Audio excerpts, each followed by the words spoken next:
Albert Einstein said that as a young physicist, he used to spend time imagining what it would be like to travel at the speed of light. What would the universe look like from that perspective? From this imagined journey emerged his inspiration for his theories of relativity. Parents and developmental scientists can do something similar. We can look at the world around us and try to imagine what the experience must be like, indeed, for each of us, what it must have been like from the perspective of a newborn baby.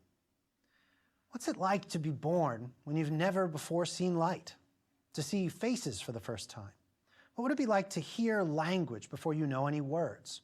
To feel hunger and not know what it means? What must it be like to learn to reach out to grasp things with your hands for the very first time? To discover that you have hands in the first place? Human infants are utterly fascinating creatures.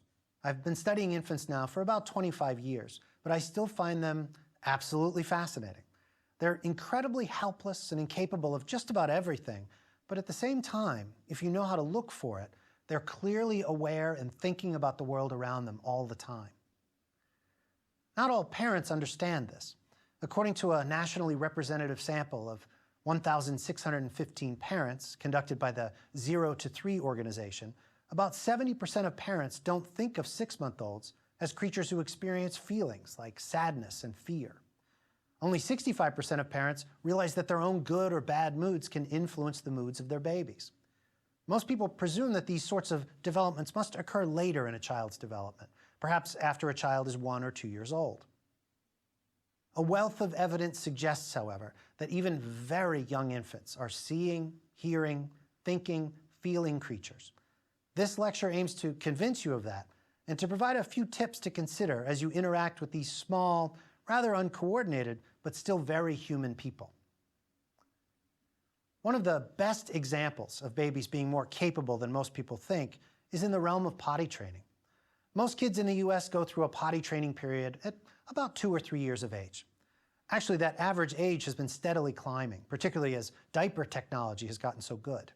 Part of the real motivating factor for parents and kids around 2 years of age has traditionally been the discomfort associated with wetness.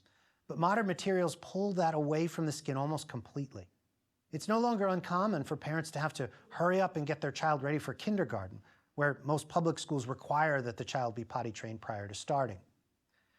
In the midst of this delay in toilet training, however, thousands of parents have become involved in programs to train their infants to leave the diapers behind as early as 7 months of age, occasionally even younger. Shortly after feeding times and periodically throughout the day, a parent will help the child sit over a toilet. Usually the parent makes some sort of signaling noise, for instance, an effortful grunt or a s sound. Infants don't get it right away, but eventually they will pee or poo, at which point the parent praises the baby with lots of smiles and happy talking. Over time, infants learn to hold it until the parent's ready for them to go. Accidents still happen, as they do with older kids, I should note, but parents report developing a real sense of the child's rhythm in this domain. They develop a sense of when the child needs to go. There are some obvious benefits to this approach, for instance, the savings in diaper costs. Some parents also report liking the bond, the communication really, that forms with the child around this activity. The parent and child learn to pick up on each other's cues as to when the baby's ready to go and when the parent's ready for the child to go. It's often referred to as elimination communication. Is this something we should all do? Leave the diapers behind after 7 months? Maybe. There isn't any careful study of the long-term behavioral impacts of this approach. In general, this is a great example, though, of how babies are capable of a lot more than we typically think they are. As I'll describe for the rest of this lecture, though, that goes a lot further than toilet training. Overall, I'm going to argue for 3 different tips in this lecture. First, I'll argue that it's important to interact with your child in a somewhat high-level fashion, presenting the baby with a socially and cognitively enriched environment right from the start. My second tip, however, will be to avoid going overboard in terms of the first tip. I'll talk about some things we've discovered about brain development in the first 3 years, and some of the ways in which this data has been overinterpreted by many popular media outlets. Third, I'll argue that you should provide physical action opportunities for your baby, even during the first few months after a child is born, when he or she won't be able to do much of anything without substantial intervention on your part. Researchers have conducted hundreds of studies with babies between 0 and 12 months of age. For most of these studies, a researcher spends a lot of time and energy recruiting parents to come into the lab to participate. Once the baby arrives, a very carefully crafted set of stimuli and events are shown to the child, and her responses are recorded. In many cases, the babies behave in ways that are really surprising to most people. They can seem downright adult-like in their perceptions and actions at times. One of the things that often comes to mind for me during these study procedures is the fact that the babies have no idea that they're in an experiment. At least I'm pretty sure of that. Whatever a baby does in the lab during one of these studies isn't just for the sake of the experimenter. Whatever the baby does during those few minutes that we just happen to be testing her is something she probably does, presumably does, all the time, the whole time she's awake and aware. Human infants are seeing, thinking, and processing information all the time. Okay, let's talk about one of these studies in detail. This is a simple procedure that made the New York Times in 1992. The article claimed that an experimenter had demonstrated that 5-month-old babies are capable of addition and subtraction before any math classes, before any school, before they can even count to 2. Babies seem to do something like math. Now, if it was one study and never repeated again successfully, I wouldn't be telling you about it today. In general, when you read about science, you should only have substantial faith in results of some study if it's been repeated several times by different research groups in different locations with different sets of kids. This particular study absolutely fits that definition. It was started by a researcher who was then at the University of Arizona named Karen Wynn, but it's since been replicated in dozens of experiments in laboratories all over the world, and the basic findings have continued to hold true. The study procedure itself involves a comfortable baby seat for the infant. It's usually adapted from an infant car seat so the baby can wear a seatbelt and be safe. This study's been repeated with kids at many ages, but for the moment, let's imagine the baby's a 5-month-old. So in front of the seat where the baby's sitting is a curtain. Once the baby's comfortable, this curtain is raised, revealing a small stage. On that stage is a Mickey Mouse doll. After a few seconds to allow the baby to look at the doll, an occluder panel comes down and blocks the baby's view of the doll. So you can't see the stage anymore, right? But you still know what's back there behind that occluder panel, a Mickey doll. Does the baby know that? We can't know yet, but we'll come back to that question. Okay, back to the experiment. A few seconds after that occluder panel blocks the baby's view of the middle of the stage, a hand reaches in from the side of the display. The rest of the person attached to that hand is blocked by a curtain. Just the hand comes into view. The hand is holding a Mickey Mouse doll. After the baby has a few seconds to look at this, the hand moves slowly behind the occluding panel where the other doll was located. After a few seconds, the hand withdraws from the occluder back into the infant's view, but now the hand is empty. It's no longer holding that Mickey Mouse doll. After a few more seconds, the hand withdraws from view, back behind the curtain where the person attached to the hand remains hidden. So what's behind the occluder panel now? You know, of course, 2 Mickey Mouse dolls. Does the infant know that? We still don't know that yet, but we're getting there. Okay, a few more seconds of viewing time, and now the occluder panel is raised up so the baby can see the whole stage again.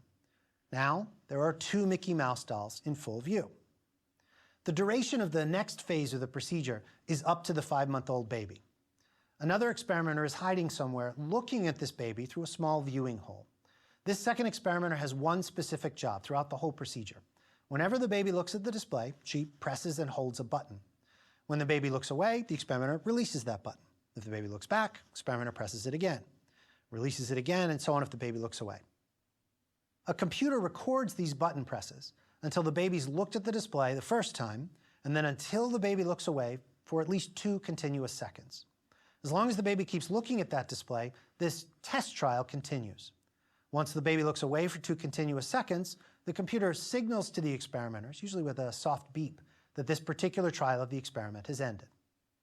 Okay, that's the end of trial 1 of the experiment. The curtain is lowered to hide the entire stage again for about 10 seconds, and then the whole process is repeated. Curtain comes up to reveal the Mickey doll, occluder hides the Mickey doll, hand comes in with a Mickey doll, moves behind the occluder, and then re-emerges without the doll. Hand goes away, the occluder panel is removed. Only this time, there aren't two Mickey dolls, there's only one. One Mickey. A second Mickey is added, the occluder panel is removed, and now there aren't two Mickey dolls, there's only one. Now, if you saw this as an adult, you would realize right away that something strange had just happened. The experimenters have performed a magic trick. They've made a Mickey doll vanish into thin air. The magic part of this trick is probably obvious. There's actually a third experimenter hiding under the viewing stage. During these magic trick trials, that experimenter has one job. Once the second Mickey's been placed in position, the hiding experimenter reaches up, takes away one of the Mickeys, pulling it under the stage, and keeps it there until the occluder panel comes out. It's a simple magic trick, but it's a trick nonetheless. If you saw one of these magic trick trials, you would probably react with at least a little bit of surprise. You might look around the stage to try to find that missing Mickey. Your brain would probably become a little more active as you thought about how the trick worked. In general, when something unexpected happens, it attracts our attention. Well, that's not just for adults, it turns out. The same is true of children, even very young infants, even newborns. It's certainly true for 5-month-olds. So this response to novelty provides us with a tool we can use here. 5-month-olds look longer at things that are unexpected, things that, like the outcome of a magic trick. Do 5-month-olds think that something magic has happened here? The answer is yes. The infants look consistently longer at the outcome with only one Mickey doll than at the outcome with two. It seems that they know that one Mickey plus one Mickey is two. Now, if you're listening and thinking carefully about this, there are a few alternative explanations for this looking time effect. One of the simplest might be that babies prefer, for some reason, to look at one Mickey more than two. Maybe they have a baseline preference for one Mickey. We usually think of more stuff as being more interesting to look at, but maybe there's something about the two identical dolls that's off-putting.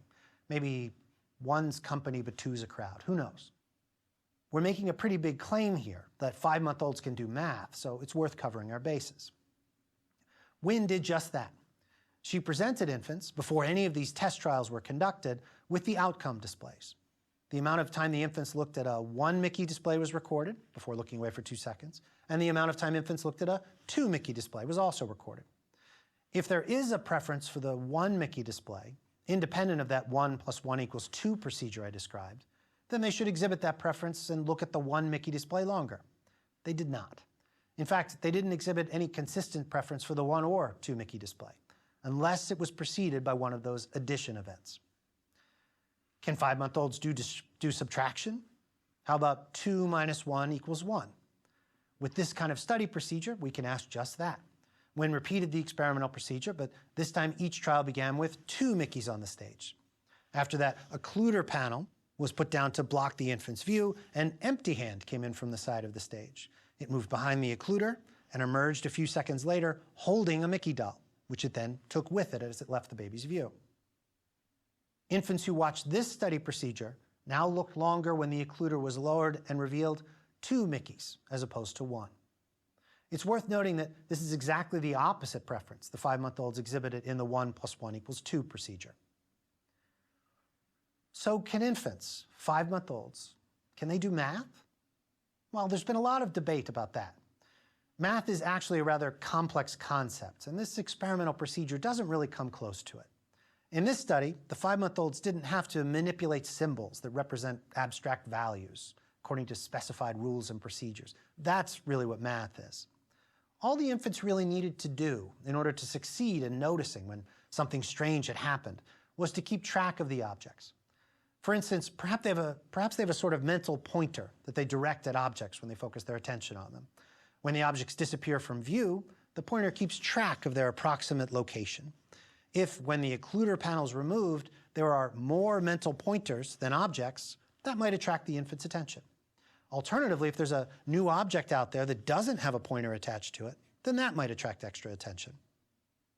So it's not clear that the infants can really do math, at least not as we think about how adults do math. But there's a lot that must be going on here for these 5-month-olds to perform as they do. They must be able to see the objects and then remember them after they can no longer see them, at least for a few seconds. They must be able to compare the things that they remember to the things that they later see. And they must be able to notice when that memory doesn't match what they see. Finally, their behavior must be influenced, their looking behaviors, by this difference in a consistent fashion.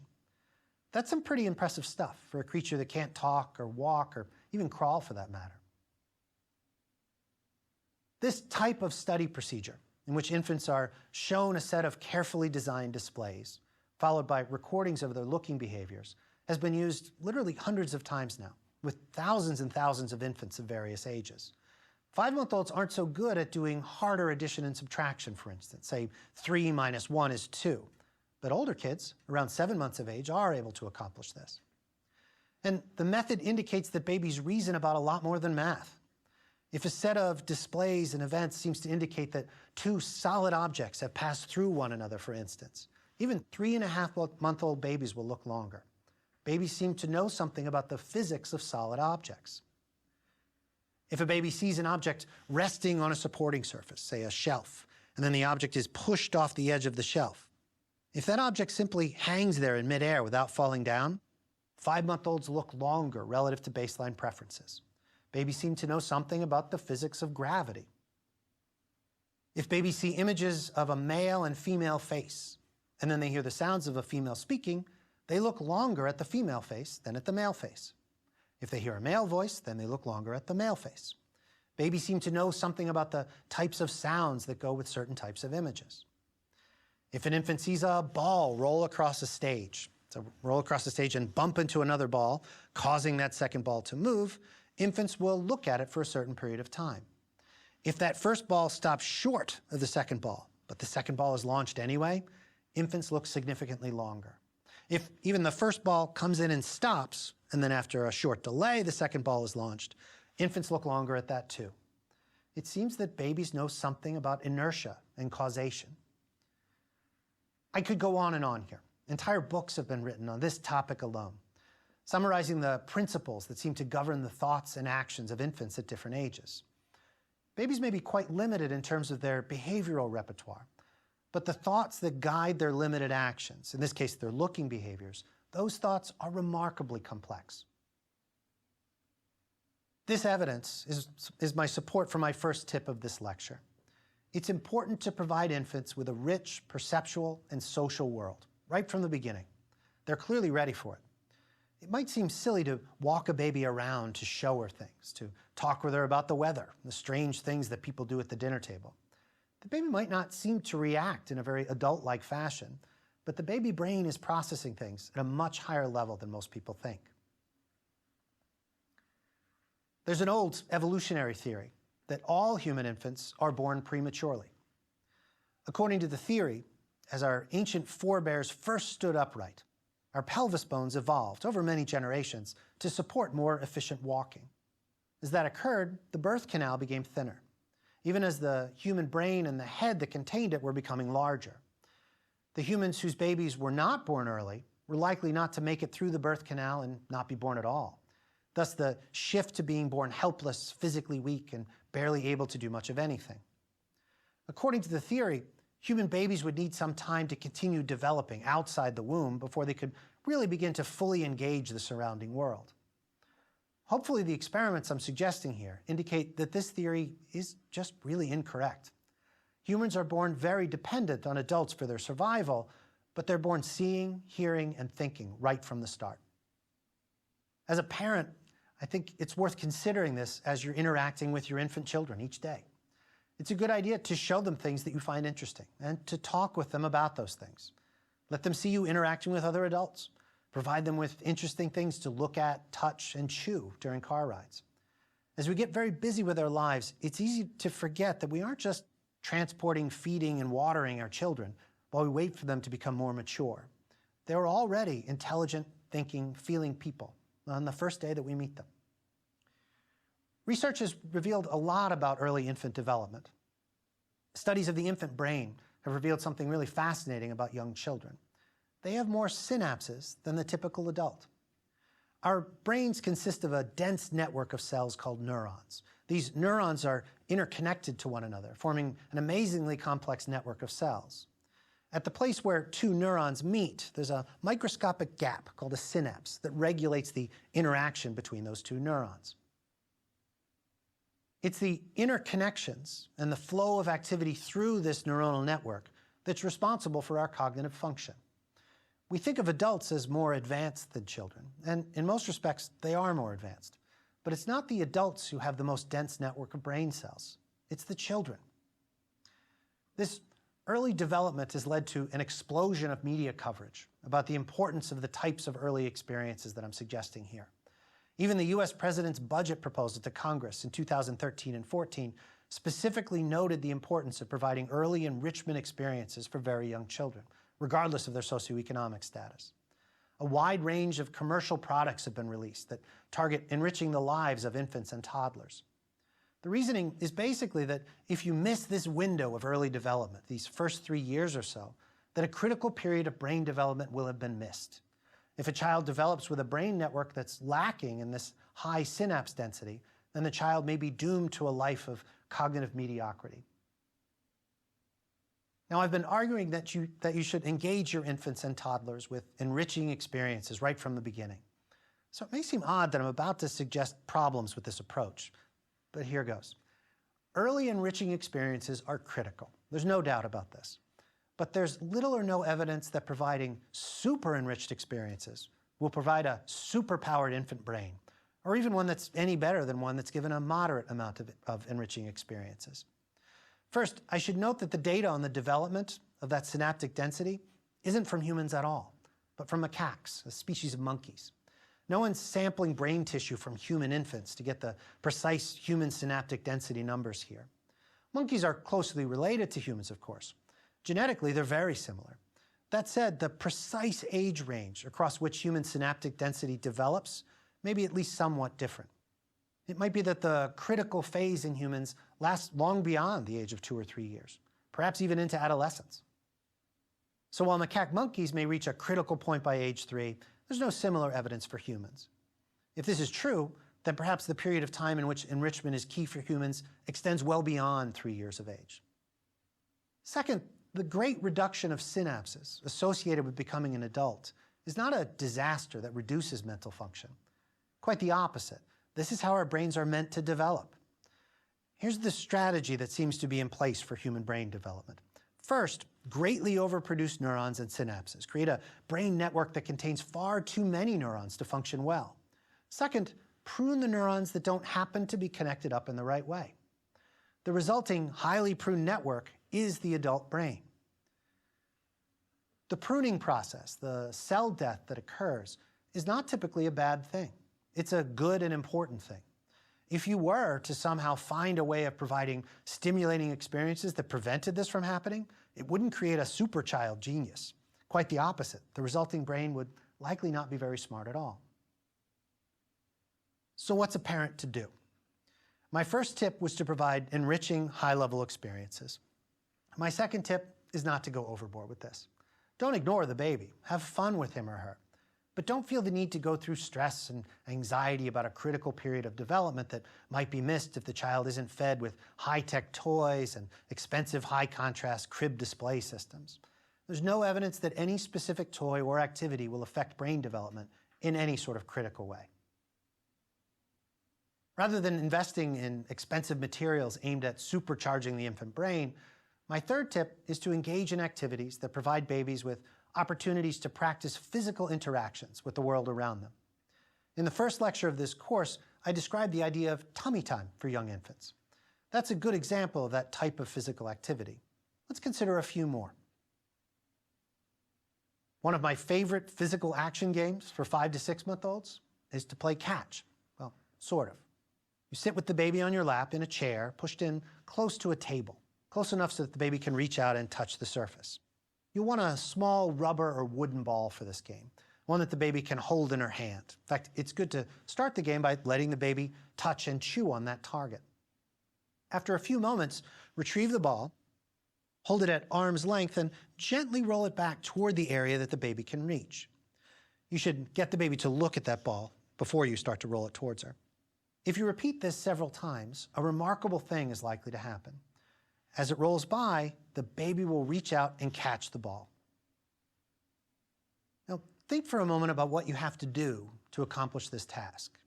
If you want to catch a moving ball as it moves past you, you can't reach for the ball where it's currently located. If you do that, then by the time your hand reaches that location, the ball will have moved on to another spot. The reach will have failed. If you want to catch a moving ball, you have to anticipate where it's going to go in the future. You have to reach ahead of it along its path of motion so that the hand and the ball come into the same location at the same time. Infant motor development has been studied extensively. That research provides milestones for development that can be indicators of when there's a problem that needs to be addressed. For instance, most infants can sit independently by around 9 months of age. If a 10-month-old isn't able to do this yet, it's not yet reason for concern. There's a large amount of variability in just when children achieve these particular motor milestones. On the other hand, if a 13-month-old is still not sitting without help, then a pediatrician should probably be consulted to make sure the child's healthy. Researchers also study motor development because the emergence of different abilities can provide insight into the fundamental nature of child development. Reaching to grasp a nearby target is just such an ability. From the first minutes after they're born, human infants move their arms around. The movements usually seem somewhat random, but researchers, for instance Klaus von Hofsten of Uppsala University, have found that even those early movements tend to be directed toward objects at which the infant looks. By 1 or 2 months of age, infants will be able to swat at targets that are placed nearby within their reach. At 4 months, infants typically start to succeed in looking at a target object and then reaching out to grasp it. At that point, it would stand to reason that infants should next get to work on the task of being able to catch targets that are moving. Moving targets should be harder, perhaps require some trial and error work before the baby can start to catch them, but they don't. On essentially the same day that infants start to grasp stationary objects, they begin to exhibit this future-oriented catching. They begin to be able to catch moving targets like a rolling ball. I've described playing catch with 5 to 6-month-olds, and you could certainly do that. A 5 or 6-month-old will certainly be better at playing catch than a 4-month-old.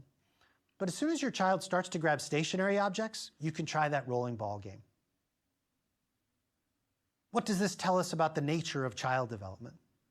It tells us that infants are able to infer the future positions of moving targets without needing any particular training and without needing any trial and error practice at catching things. Infants' perception and action control seem to be inherently future-oriented.